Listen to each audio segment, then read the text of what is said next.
Hey, happy Friday to you all, and welcome to another episode of Frankly Speaking Baseball, right here on WWBG 1470 AM and WTOB 980 AM, 96.7 FM.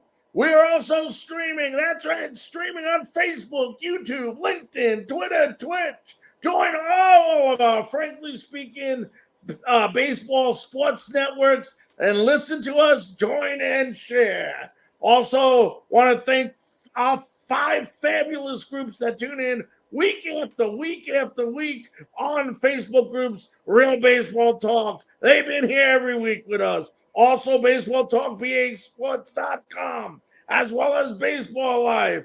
And not to leave out, Baseball Away Life and traditional baseball fans. And as always, I am sitting alongside our great co-host, Brett Wiseman. Brett, how you doing today, buddy? I'm fantastic, Larry. How are you? Great. We're coming down to the nitty-gritty. We're in the middle of August, best time of year, and we got once again, some storylines I'd rather not be talking about. And then we got some storylines that are just incredible. We'll go over some of the ones I think, some of the ones Brett may have, but I want to start off with one that's been really concerning to me the last couple of days. The more and more I read up on it, and word out in New York, I think it was Mike Puma, I'm not 100% sure, that did an article that Justin Verlander, throughout his short stay with the New York Mets, was basically in his own world, not being I don't what's the word, approachable by other teammates, just not being a good teammate and talking bad about the ball club. And it raises a lot of questions for me, Brett, and I'd love to get your opinion on this. But first of all, if you have a guy on your team that is becoming a cancer to the team, my first question would be, why the heck are you keeping him? I don't care how much money this guy is costing you. At the end of the day, it's supposed to be the most important thing is winning. Winning, winning, winning. And in this case, from what even Max Scherzer was saying, was he was really becoming annoying and affecting some of the teammates.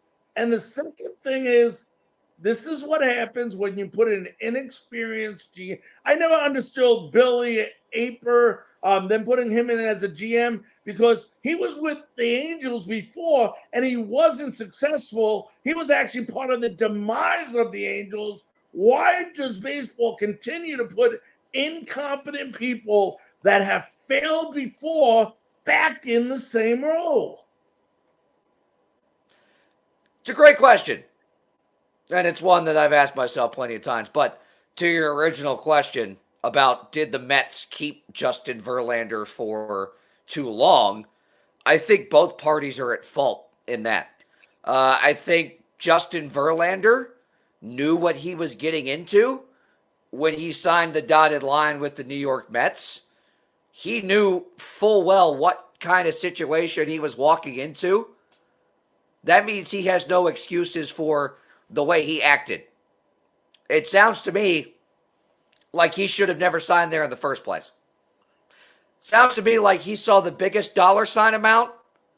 Now, I'm not saying Justin Verlander is one of those all about the money guys in every situation, but I think in this case, his eyes got bug-eyed. He got bug-eyed. His eyes got big when he saw that number on that sheet. And he signed that dotted line with Steve Cohen.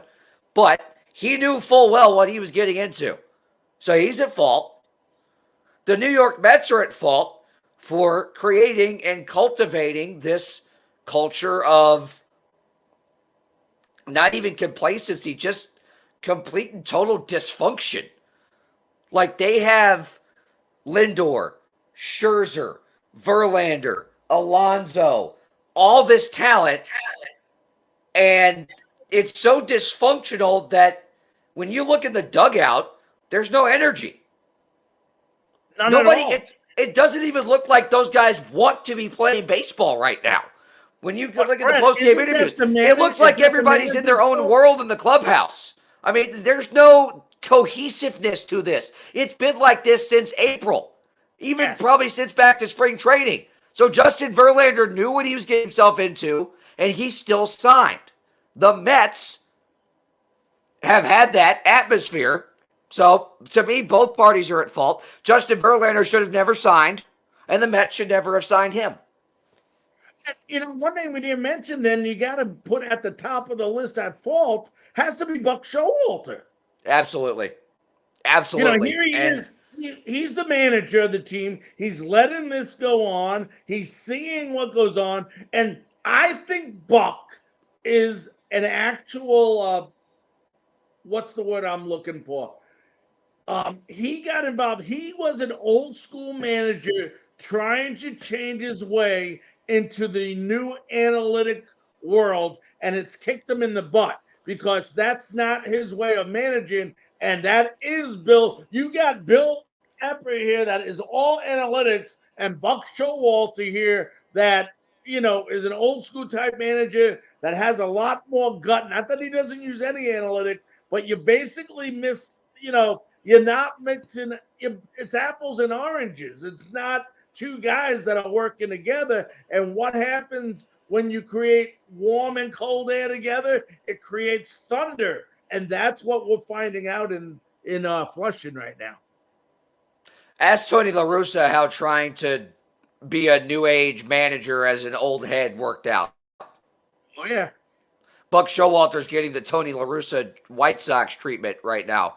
I mean, it's just kicking him in the rear end. You said it. And yep. Tony La Russa had a talented roster with the White Sox. Now you see them dismantling that roster piece by piece. Now the Mets are doing the same thing because the way that they have set things up, there's no cohesion.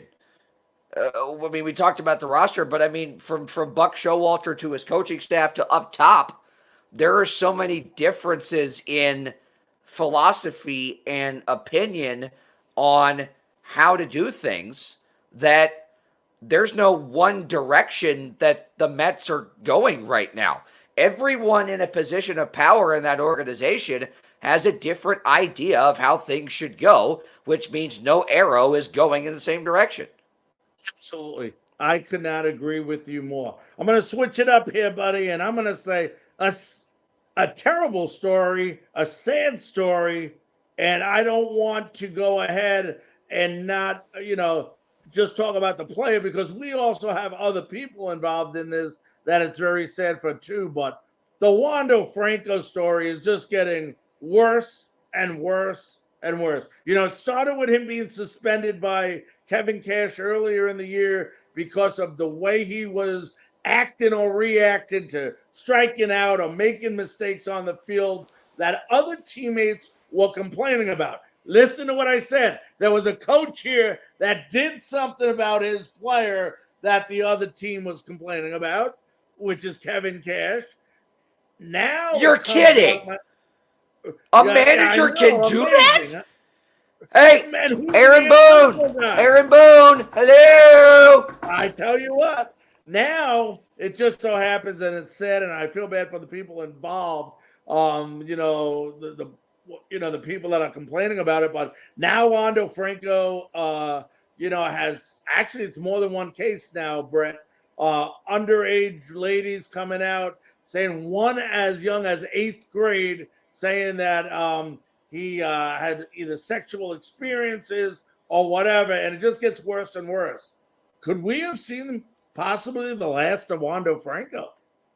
I want to briefly touch on a portion of this that a lot of people may not know, just to give some context on it for those that may not have read up on the story yet.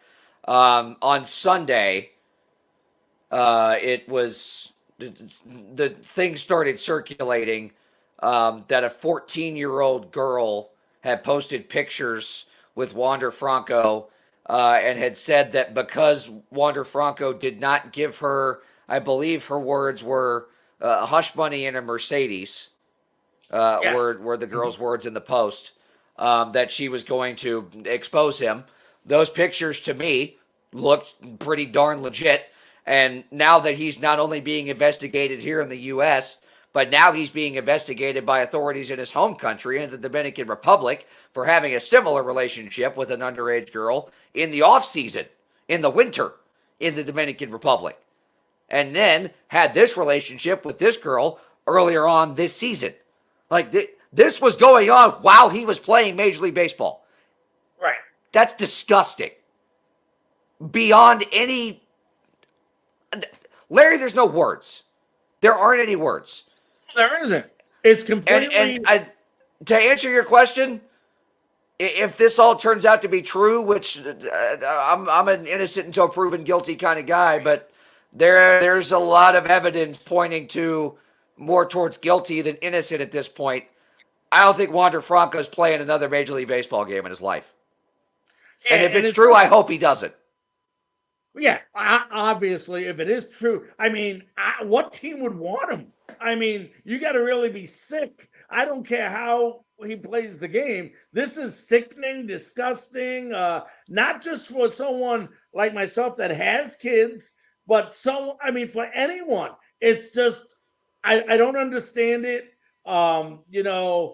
Even though he plays for the Rays, who I root for, I mean, this is ridiculous. And if I'm one of the players on that team, I don't want this guy nowhere around me. No, I don't want him in the clubhouse, period. I don't care how good of a good clubhouse guy he may have turned himself into since that incident earlier in the season. If I'm a Rays player, especially if I have kids, especially if I have a daughter, I don't want that guy back in the clubhouse at all. Yeah, because there's obviously a lot of, and this isn't about growing up. This is beyond that. You could say the mistakes he made when he threw home, that's a maturity thing.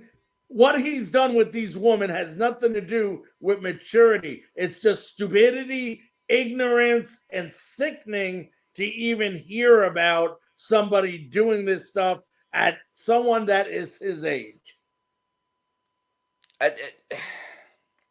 14. The girl's not even a woman. She's a child, Larry. Right. She's a child. How does he sleep? How does he sleep at night?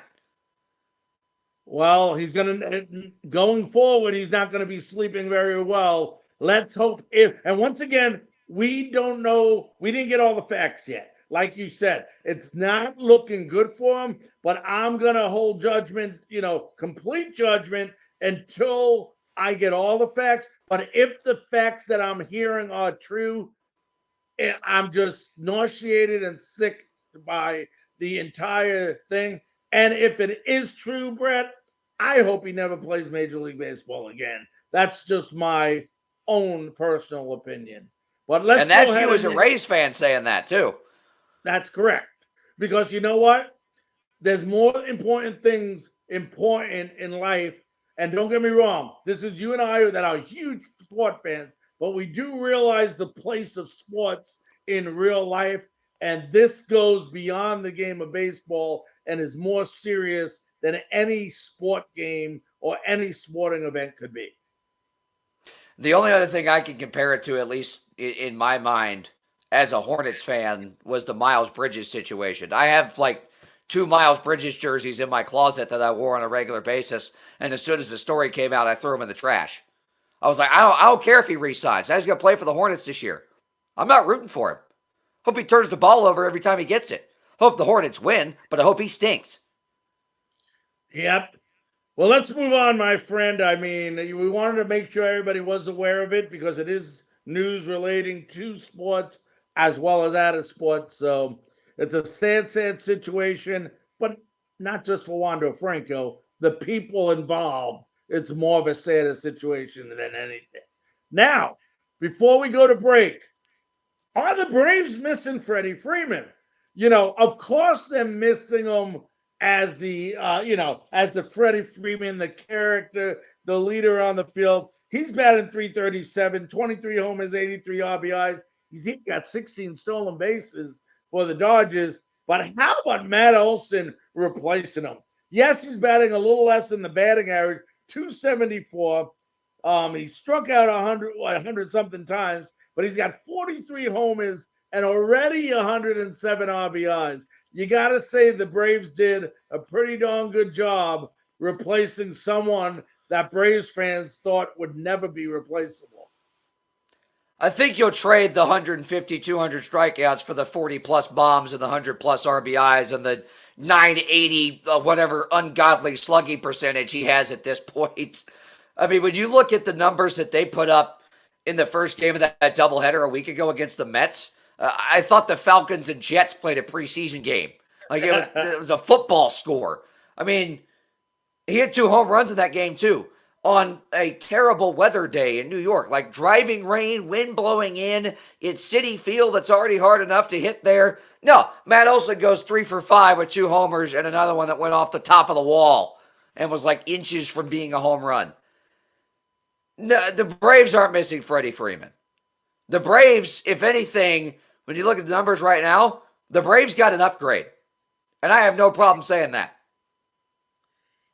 From the home run and RBI standpoint, they did. I don't know much about Matt as far as the clubhouse guy, but I know that everybody loves him on that team. I get to watch the Braves a lot. Like I said, I got the MLB ticket. But I'll tell you what, it's not a bad first baseman either. People forget. So I'll tell you what, are they missing it from a statistical standpoint, from a guy on the field? No, they are not. But I'll tell you what, the Dodgers are sure happy they have Freddie Freeman. So, you can't take that away. Let's go to a break. When we come back, we're going to have Phil Miller, Minnesota Twins reporter, is going to be joining us. We don't talk much about the AL Central because there's not much to talk about the AL Central. But Phil Miller has a take on it. We're going to get that info from him. Find out about the Minnesota Twins, who's got a huge stretch run coming up here where they got the Rangers and the Guardians, like 7 games each. They got the Brewers mixed in. So a lot's going to be told about how Minnesota fares in the next month here.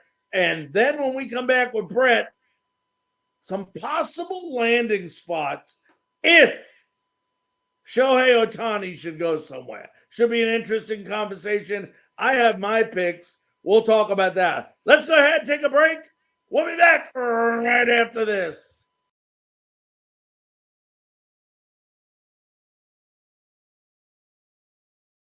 So anxious about moving Mom into a senior living community. We feel so much better now. Mom is thriving. She's living her own life. We're totally in debt to Phoenix Senior Living because they recognize that when it comes to Mom, everything matters. I can't thank them enough for giving Mom the life we so desperately wanted her to have. She has such a sense of purpose and connection now. Her whole life has changed. At Phoenix Senior Living, we want to provide more than just a beautiful building. In all my years of working with seniors, I have never once received a letter about how life-changing our beautiful building and decor were. But I have received letter after letter full of gratitude and appreciation for the people who have given their loved ones the love, care, and attention they needed.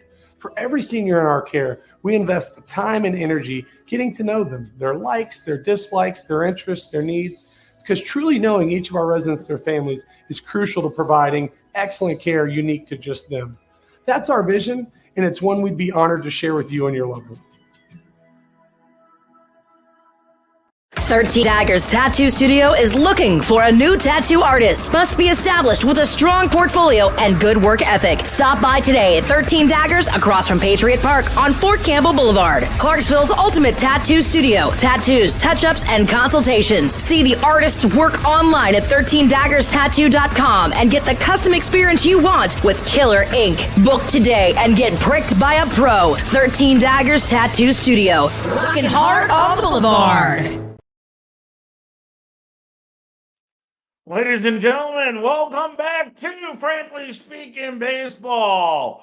We've been talking about a lot about different teams, the American League East, how powerful they are. But one division we really haven't talked a lot about this season is the AL Central and the Minnesota Twins. Now it is my honor, thrill, and pleasure to welcome in Minnesota Twins reporter at the Star Tribune. Let's welcome in Phil Miller. Phil, how you doing, my friend? Doing great, Larry. It's getting ready for quite a stretch run, I think.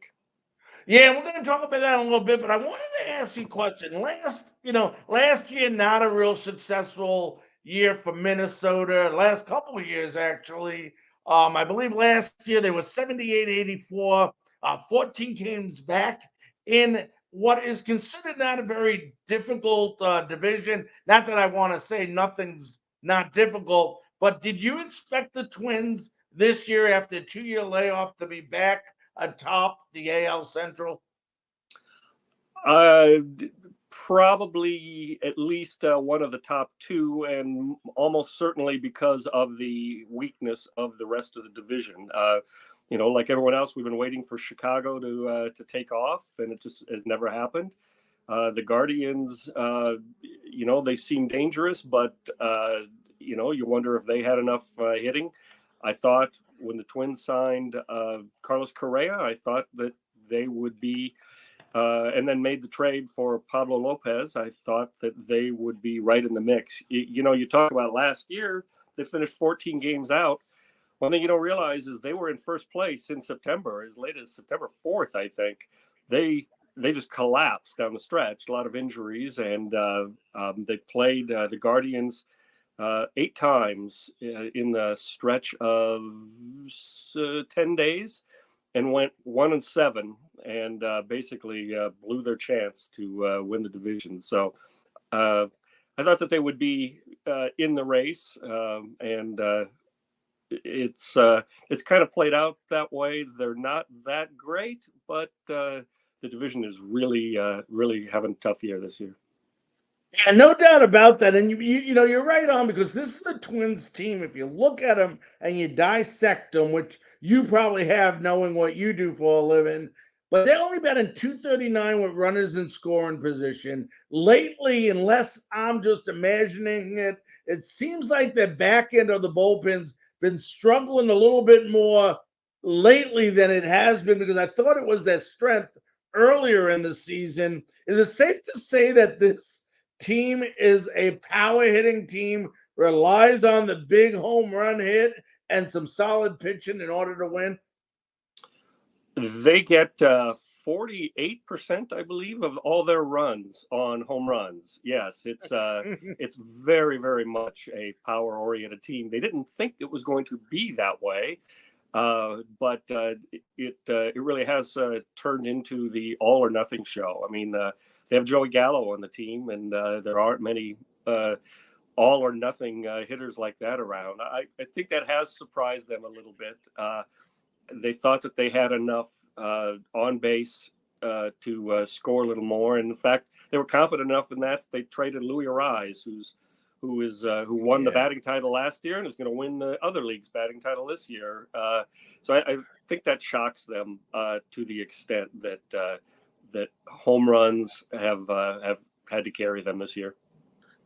Let me ask you this. We're talking to Phil Miller, Minnesota Twins reporter at Star Tribune. You mentioned Joey Gallo, and you hit it right on. He's all or nothing. He's either hitting a home run or striking out. I think that's safe to say. He's batting, I think, 185, I think, at the last time I checked. I don't know what it is at the moment, but would you say this isn't great for a team? Yes, he has 20 homers, but like you said, they're not getting a lot of men on base, so his RBI total ain't way up there. If you're the manager of this team, Rocco Baldelli, this isn't necessarily just because of his 20 home runs a guy that you want on your team, although you did know what you were getting before you got him, because it's the same thing he's been doing throughout his career. Yeah, he had a big April and kind of carried them a little bit in April, and that they looked really smart at the time.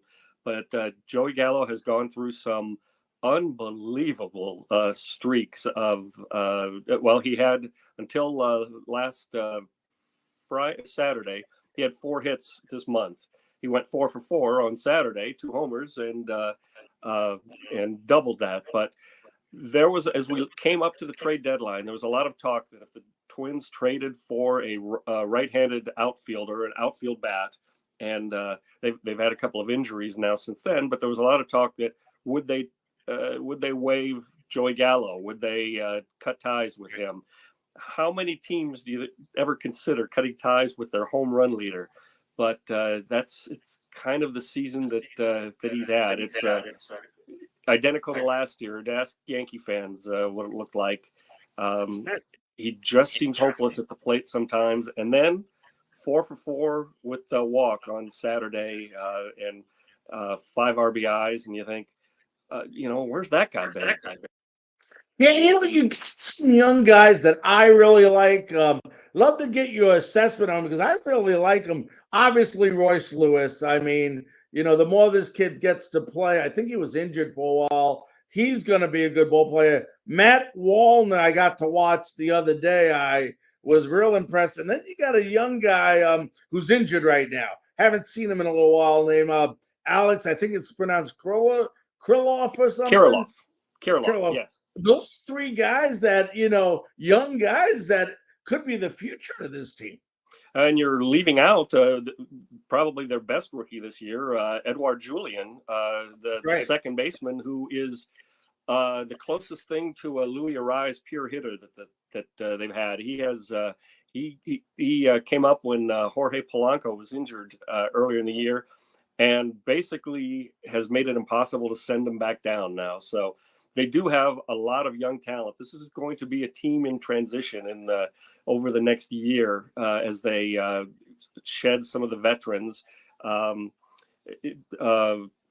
move guys like Wallner and Kirilloff, who also a big on-base guy that they were kind of counting on, but has had a lot of trouble staying healthy. This is a team that will look different at about 7 positions 2 years from now than what they started with this spring. You look at the starting pitching for this team.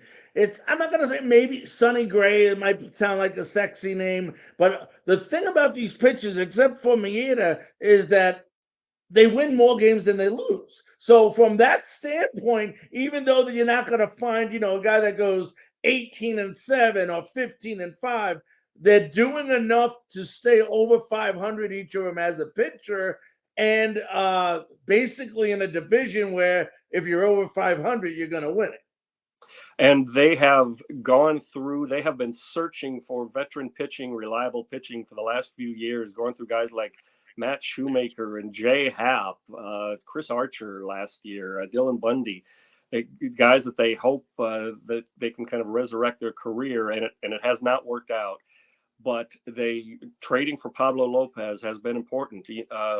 They traded Nelson Cruz 2 years ago for Joe Ryan, who has, for the first 3 months of the season, looked like the ace of the staff. They've got another guy named Louis Varland, who would be first man up, I think, if they needed another starting pitcher. He's at AAA, and he has, in the looks they've given him, he's kind of come through. I think it's the best pitching staff that I have seen that didn't have Johan Santana on it. And that's unusual for the Twins because pitching has been their downfall for the last decade. They finally have 5 guys, even 6 now in the starting rotation with Bailey Ober, another really young guy who has looked great for long stretches. So it's a different kind of Twins team. I think offense has carried them for so long that the tables have turned a little bit.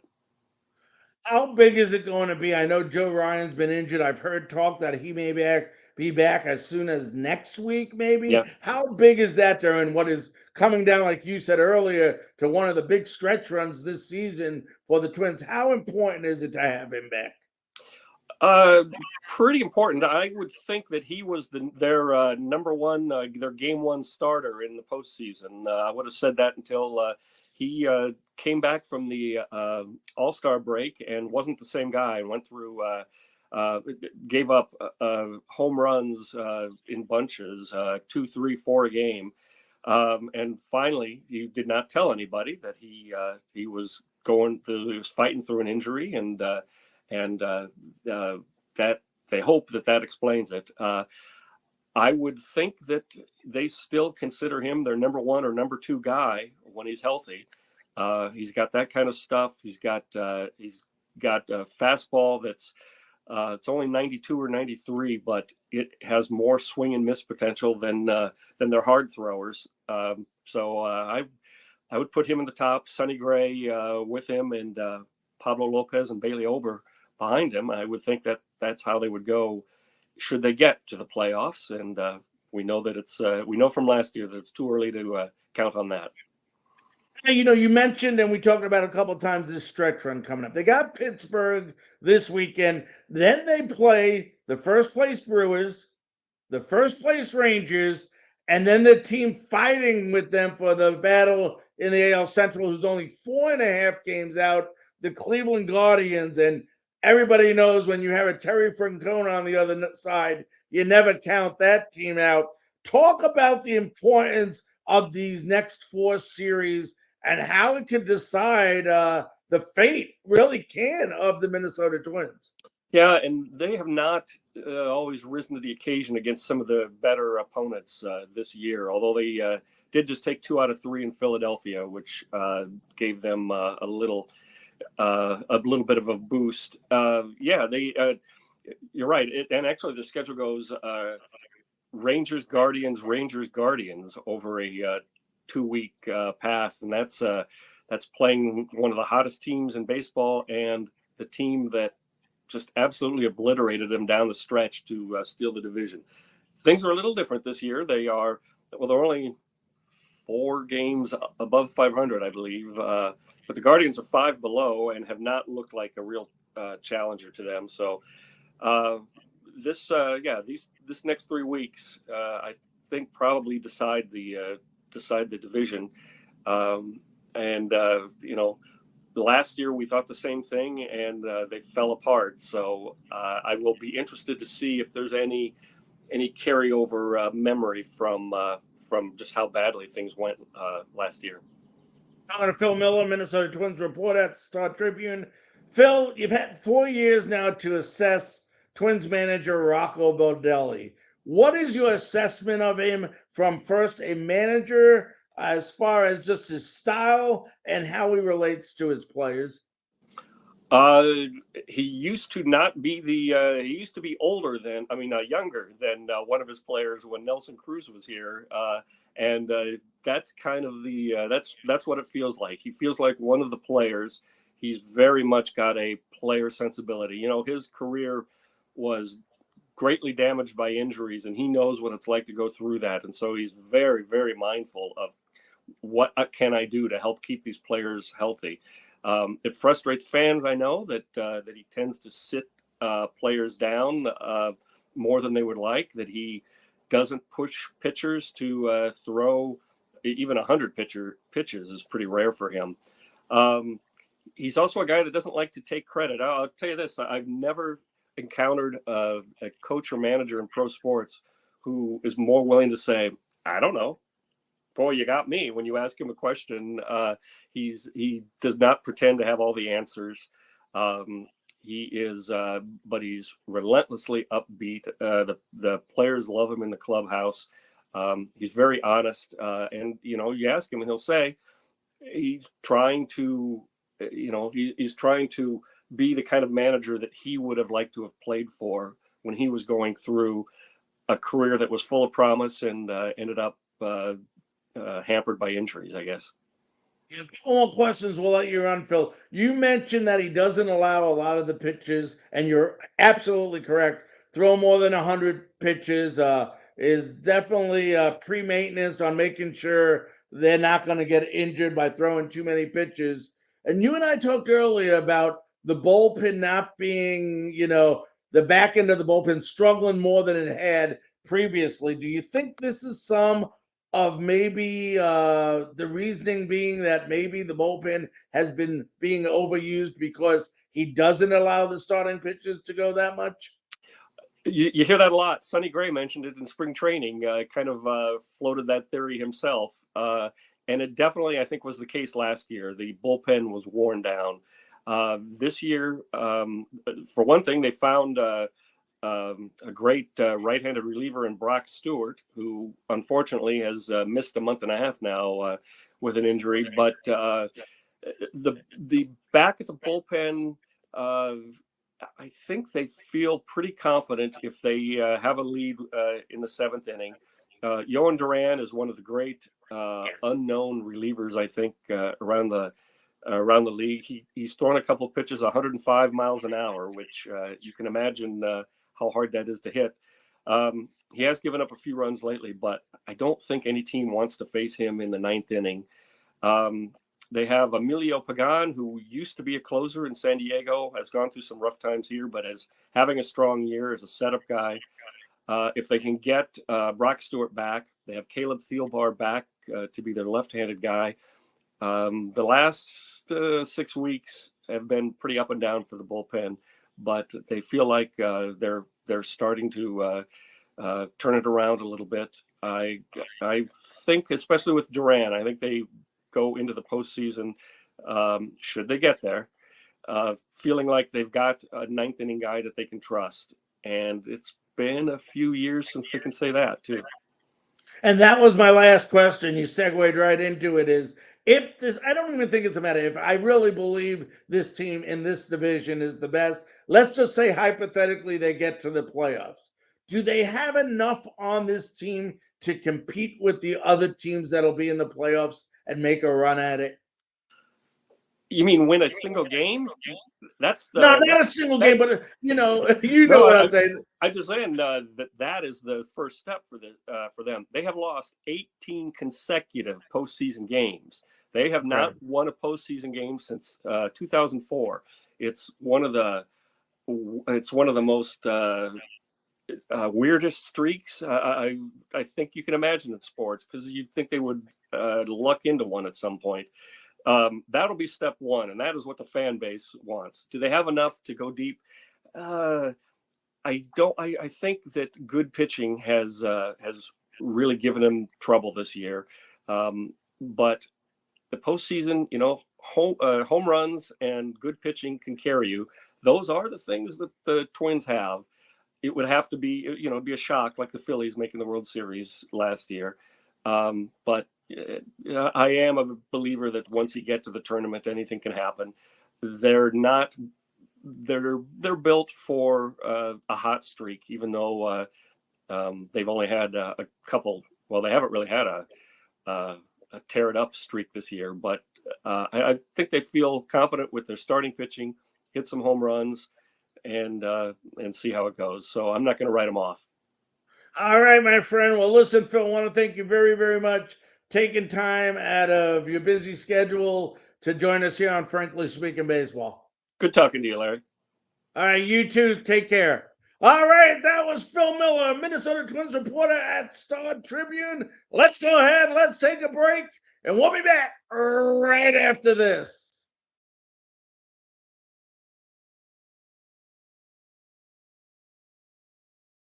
So anxious about moving Mom into a senior living community. We feel so much better now.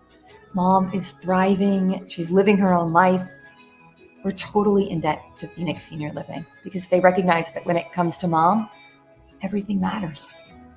I can't thank them enough for giving Mom the life we so desperately wanted her to have. She has such a sense of purpose and connection now.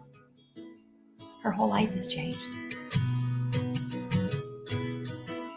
At Phoenix Senior Living, we want to provide more than just a beautiful building. In all my years of working with seniors, I have never once received a letter about how life-changing our beautiful building and decor were.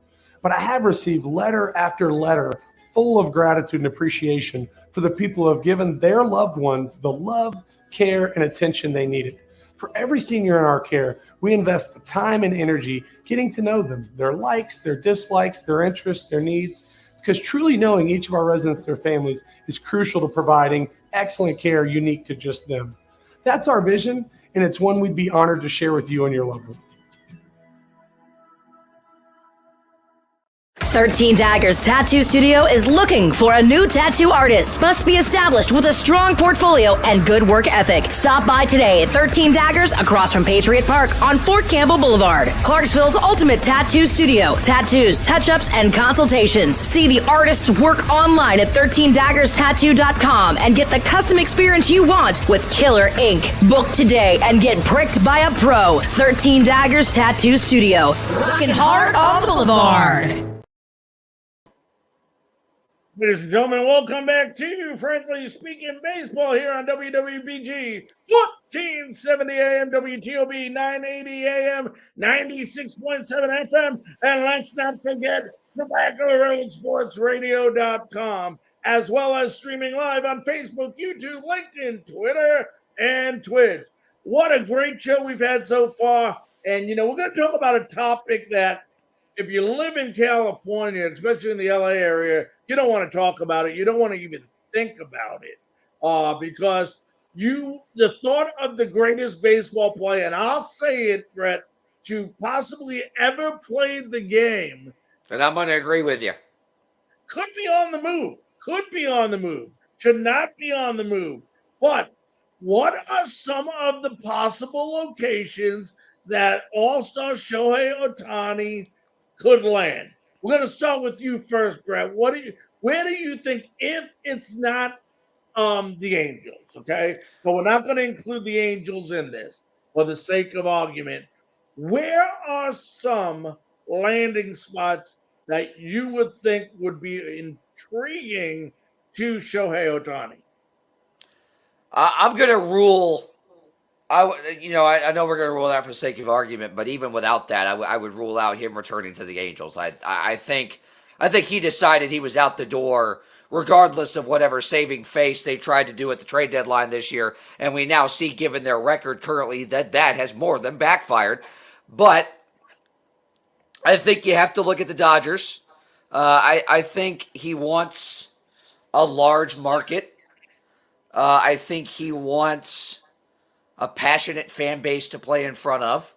Stop right there. Stop 1 minute. And I want to interject because you and I are thinking on the same wavelength, but I'm going to ask you this question.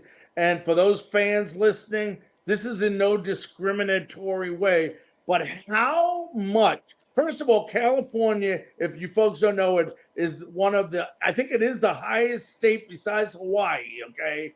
I'm not saying I don't count Hawaii as a state from a baseball standpoint. It doesn't have a baseball team, but it's the highest Asian population in the United States. Do you think it's important to any player, whether they're Hispanic, to play like in Miami, or Shohei Ohtani, who is of the Asian descent, to play in a population that is highly populated with people where they come from? I don't think that matters to any of those guys. I think they're going to play baseball wherever they're going to play baseball. And I especially just don't think it matters population-wise to Shohei Ohtani. I think what matters to Shohei Ohtani is how many eyeballs can I get on myself, knowing that I am one of one, the greatest talent to ever walk on a baseball diamond. How many eyeballs can I get on me on any given night? How many people can I electrify every fifth day on the mound? How many people can I hit absolute 112.5 mile an hour missiles at in right center field seats? Shohei Ohtani wants to go and play not only where he has a chance to win, but where the ballpark is going to be full pretty much every night. Unfortunately, that's not going to be a small market. So,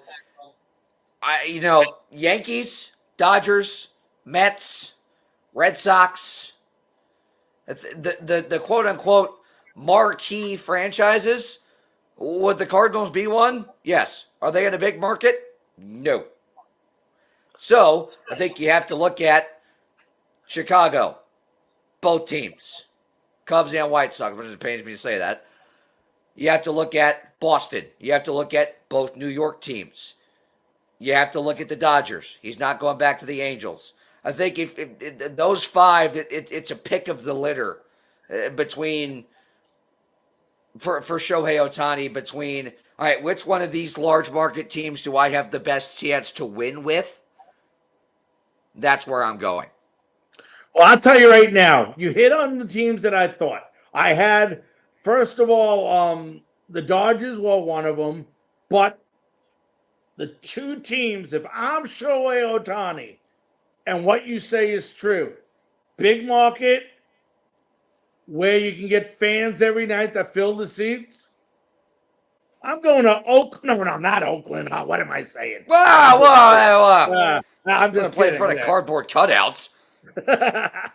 But no, honestly, I'm going to one or two teams, and they're both in the American League East. I'm going to Fenway Park or Yankee Stadium because when I hit that ball in Fenway Park, you know that short corner, and you know Yankee Stadium, both are conducive for left-handed hitters, and then he gets the pitch. Now, from a pitching standpoint, I'd rather pitch in Yankee Stadium excuse me, than Fenway Park because of the diametrics of the stadium. But I mean, either way, at that point, you're pitching on a wiffle ball field, so it doesn't really matter. I'll tell you what, if I'm him, I would put Boston very high up there. A lot of people I would too. Yeah, because of the and they're a team that's not far away from winning. I think they might even be closer than the Yankees at this point. I mean, this is the latest into a season since before Bill Clinton was elected president that they've been under 500. The latest that the Yankees. This is the latest into a season since 1995 when they lost to the Mariners as the wild card that year that they've been under 500. I mean, there's serious dysfunction going on. I think the Red Sox have a better chance of winning the lottery than Aaron Boone does of keeping his job.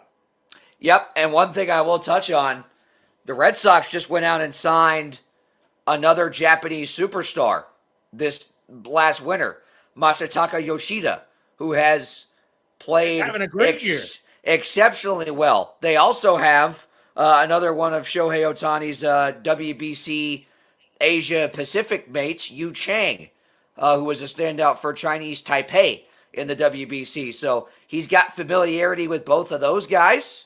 And when you talk about adding him to a lineup with the way that Bobby Dahlbeck has played all year for the Red Sox, this is a team that's very, very close to being the class of the AL East, I think. Yeah, I don't disagree with that. And I think out of all the teams, now, once again, I'm sure he goes in, anybody that has money is going to try to go after him. But at the end of the day, I think Boston could be the best fit for Shohei Ohtani. That's just my opinion on it. All right, let's move on. I had a drink of water. Now I can't stop coughing here. I don't know if you noticed this, but you and I talked about watch out for two teams, one in the AL and one in the NL, that will come back and make a run. In the AL, if you remember it, we said the Seattle Mariners. They are only a half game behind now in the wild card. The other one in the National League, which shouldn't surprise anyone, the San Diego Padres are only 4.5 games back. How about that? It's almost like we know what we're talking about. Don't tell anyone. You ruin our reputation that way.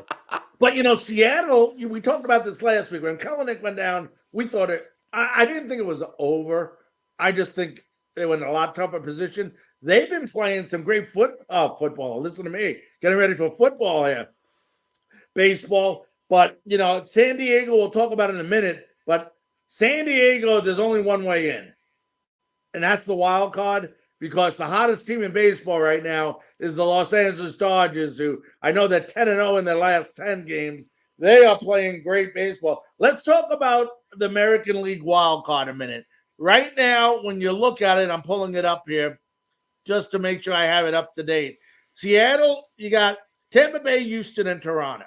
How the hell Tampa Bay staying in there is besides me with all the crap that's happening there. Houston is in there by 3 games. Toronto is only a half game up on Seattle, and a team you just mentioned, the Boston Red Sox, are only 3.5 games out. Looking at it from your point of view, we only got what, 6 weeks left of the regular season, roughly that much, a little over 50 games, I think. I'm just throwing that out there. Use that mind of yours. Who, besides Tampa Bay and Houston, I'm going to lock them in for right now, unless you don't think any of them are locked in. But between Toronto, Seattle, and Boston, who do you think prevails? I think those top two are locked in for sure.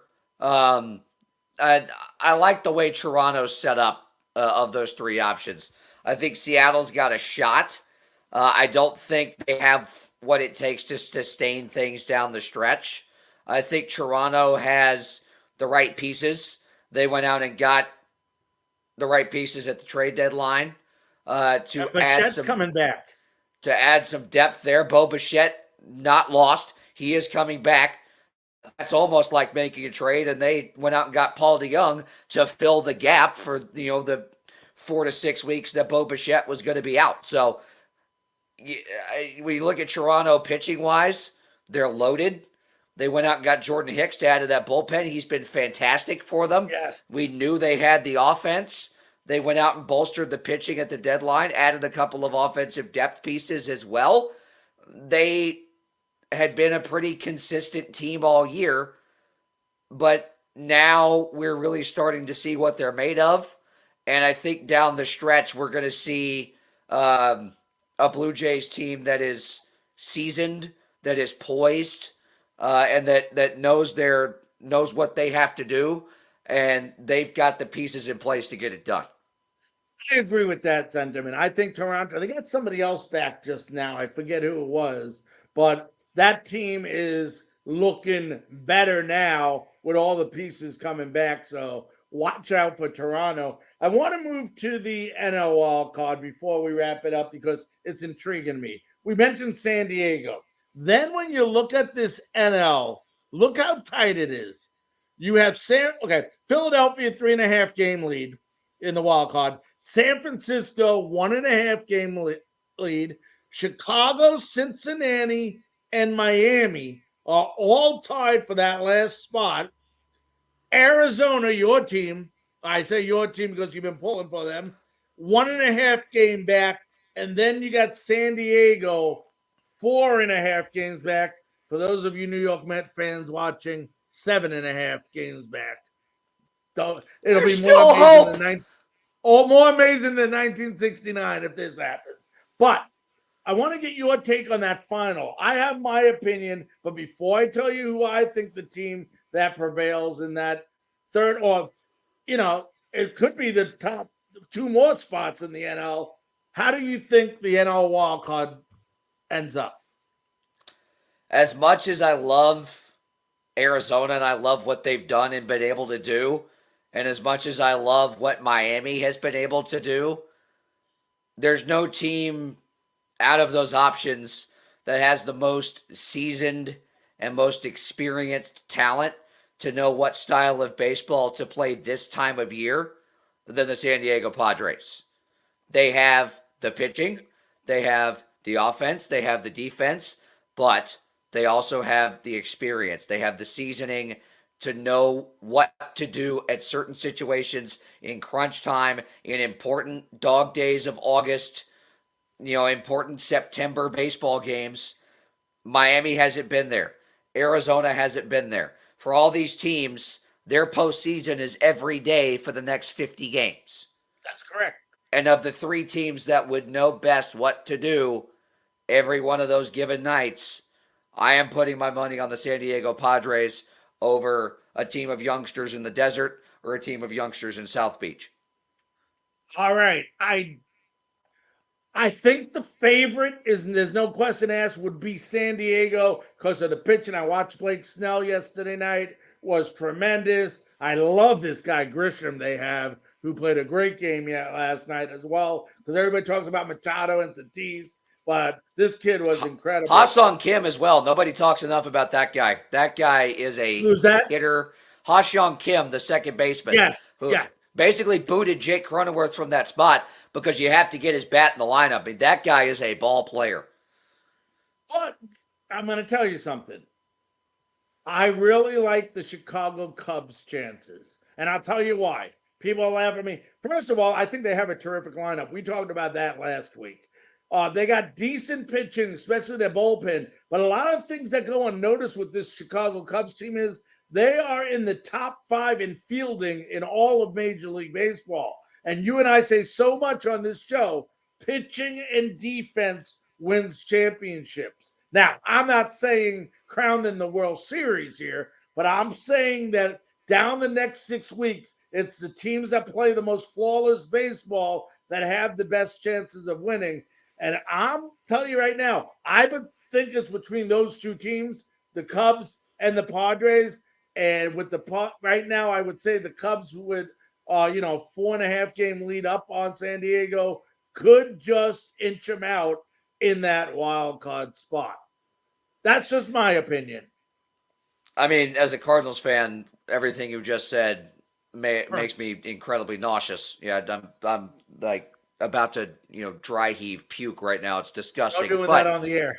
Yeah, no, I'll save that for after the show. But you talked about defense. Yes, when you have Kyle Hendricks, who throws a maximum of 75 miles an hour and gets a ton of ground balls, and then you have Justin Steele, another pitch to contact kind of guy.